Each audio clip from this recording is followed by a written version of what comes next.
Welcome class. In today's lesson we're going to talk about something that joins the three of these things, lacrosse, GPS, and well, I'll let you figure out what that movie is on the bottom. And what joins them is physics, and specifically something called vectors. Now we've talked about vector quantities so far, and hopefully you're in a position to realize that vectors are very important. Because they take into account the direction of motion. So an example would be Jose and Joshly walking to the same destination point, the Red Rocket Cafe, from the same starting point. That would mean that the starting and end point was the same, so their displacement was the same.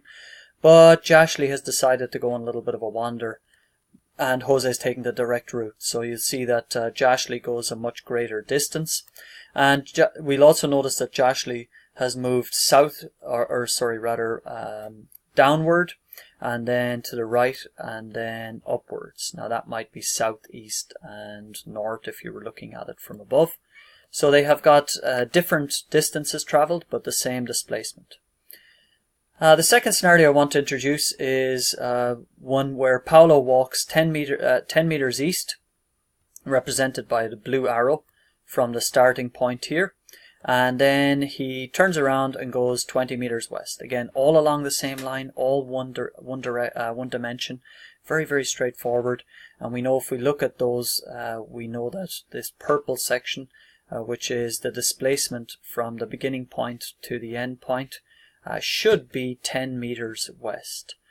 That is pretty straightforward. It is something that I think we can all understand. However, what about number 3? Misty walked 15 meters east and then 30 meters north, then 5 meters west. So we can represent that using 3 vectors, and I've colored the vectors in here, blue, red, and black. How do we add these vectors? Well, we add them graphically using a method called tip to tail. So vector number 1, the blue vector, we take the vector number 2, the red vector, we take the tail of the red vector and put it at the tip of the blue vector. Likewise with the third vector we do the same thing, and we end up with a resultant vector which is represented by the green dashed arrow. Now if we need to find out what Misty's velocity was, well, we're going to have to find a value for displacement. We will also, because it's velocity, need to find out what the direction is. So we would need to find maybe a value for the angle that Misty traveled. So it wasn't all east, and you can see it's sort of northeast, I guess, but what was that angle?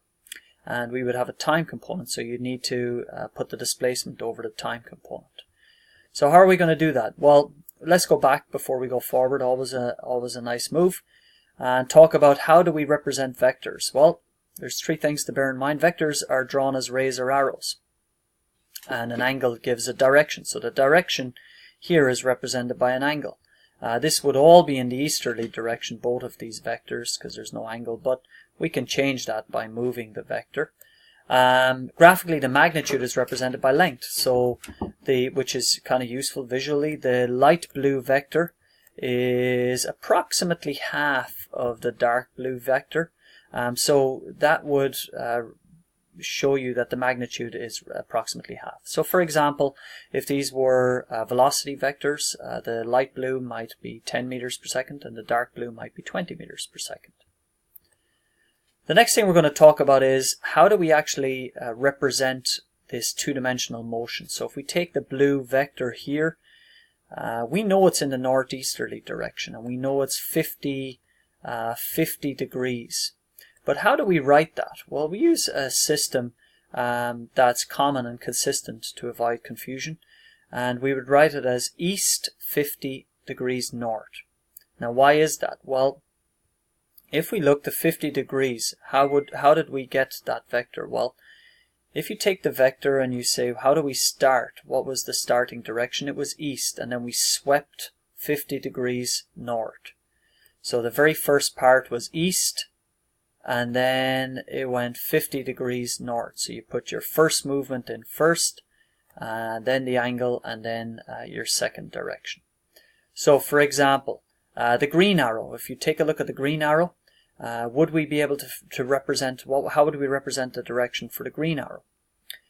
So just pause the video, take 10 seconds and see whether you can figure out how we would write the green vector.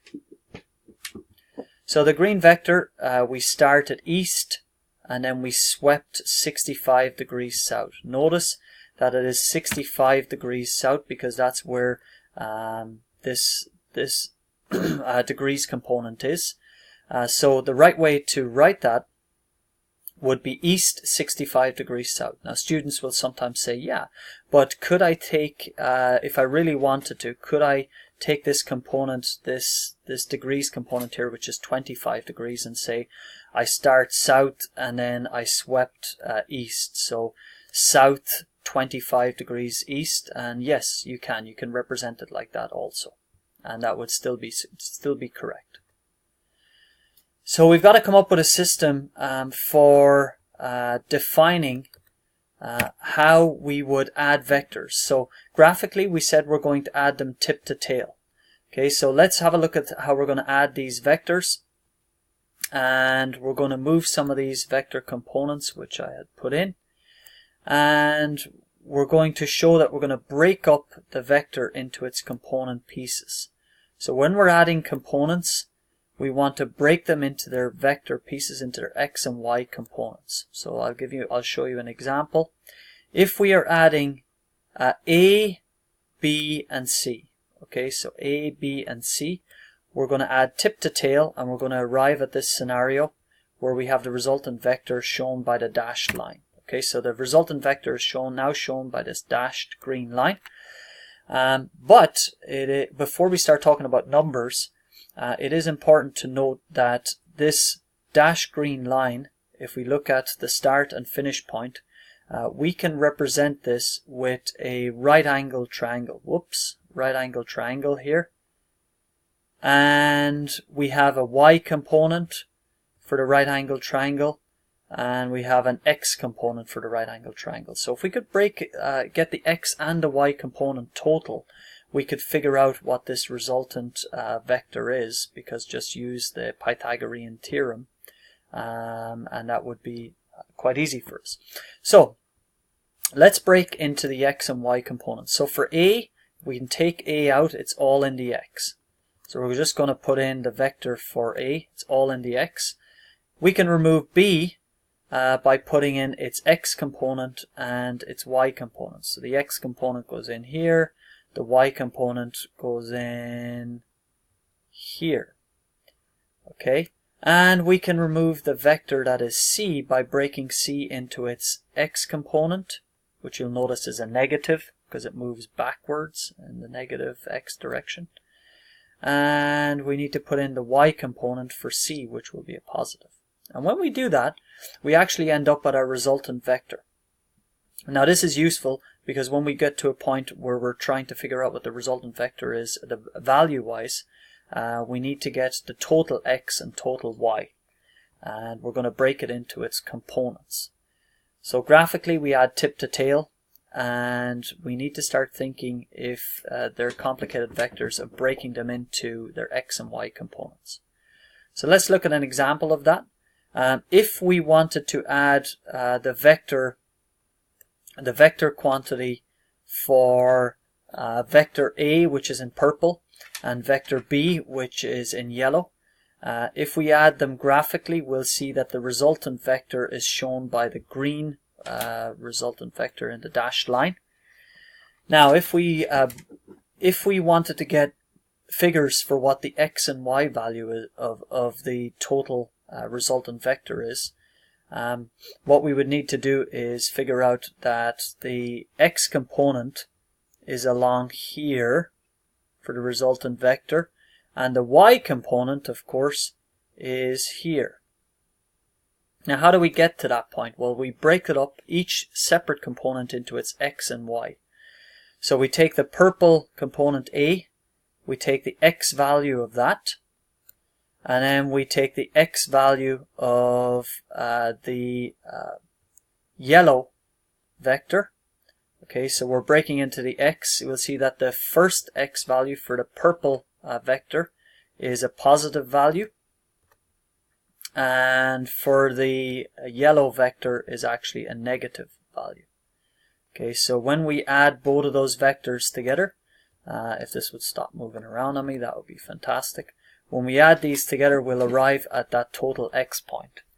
And when we add the y components together, so the y component for the purple one is here, and we're going to add the y component for the yellow one, which is here, we'll arrive at our final point on the destination, our resultant vector. So how do we break up into x and y? Well, we use trigonometry. If we take just the purple one, just to keep it simple, we take this purple arrow and we look at this like a right angle triangle. We've got 50 degrees, so this component here is 50 degrees. If we look at the right angle triangle and we want to get the x component, this would be the adjacent side of the right angle triangle. So how do we get the adjacent side? Well, we just use trigonometry. The adjacent side is represented by ax. We use trigonometry, and we would find that the value a multiplied by cos theta. Now we have you're normally given the value for the vector, which in this case is 40 meters per second, and you would multiply it by cos 50 degrees. So it'd be 40 meters per second times cos 50 degrees. Now we need to find what the x vector is for the yellow one. So we have to be very careful here because the 65 degrees, it's getting a little bit messy here, but that's 65 degrees for the yellow vector. That is not going to be the adjacent part of this triangle. Obviously, if you draw the triangle in here, then the 65 degrees is not part of that triangle. So what we're really interested in is this angle here, and then we can use the adjacent. Or there's another method which we can talk about tomorrow.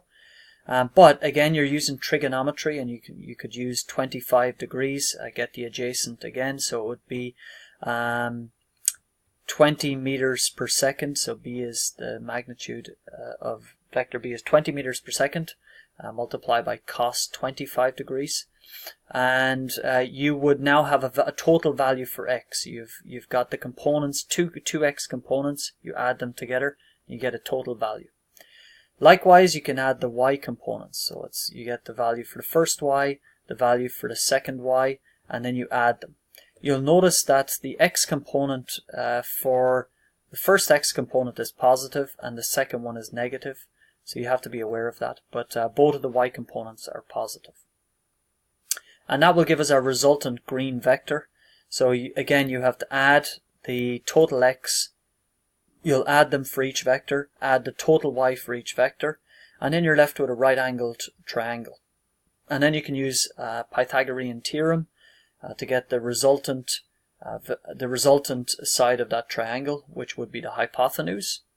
And if you want to find the angle from the starting point, then you would use trigonometric ratios also. We'll look at that in class. We'll look at an example.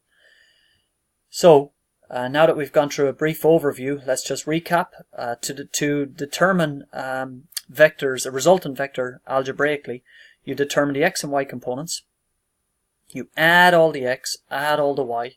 You're now going to end up with a right angle triangle for the resultant vector. And you can use Pythagorean theorem to find the magnitude of the resultant vector, and trigonometric ratios to find the angle that you've moved from starting point.